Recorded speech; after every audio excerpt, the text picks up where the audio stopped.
We've given you tips in the past on how to move your houseplants outdoors for the summer, but actually you can use several of the houseplants as annuals in your landscape. They actually add a lot of color and texture to your garden. And here around our bog garden, we've used two typical houseplants as a ground cover type plant and also a color. First off, this one, the airplane plant, makes a very nice show here with its green and its cream foliage. And then behind it, we have the pink splash, or hypoestes, with the darker green and the pink splashes all over the leaves. And this really looks very nice. Around our fish pond, we've used some Tahitian bridal veil, which is traditionally a house plant, and it's making a nice ground cover there. Now, some other plants that you can use that you would typically think of as houseplants are things like peace lily. If you have a shady spot, you could fill in with peace lilies. And the nice thing about using these tropical plants is that they fill in very fast and they add a nice green color to your landscape.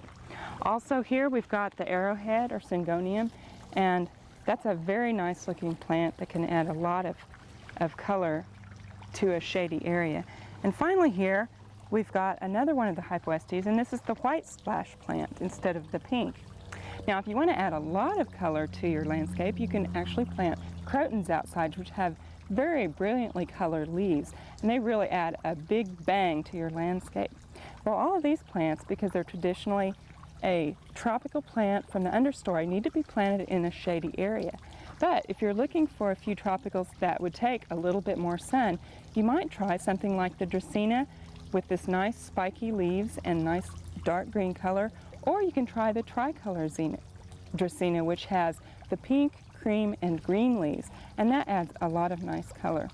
Now if you want to go with a fern that'll do well in the sun, you might try planting out asparagus ferns because they actually take the sun quite well. Well, as you can see, there's a lot of potential for using these tropicals in your landscape as well as in the house. You can plant them like annuals like you would begonias and leave them out and then just let them go when it freezes. Or if you have a few special ones you want to pot up and bring in for the winter, you can do that too. So try experimenting with some of these tropicals in your landscape. We hope you've enjoyed this classic from the Oklahoma Gardening Vault.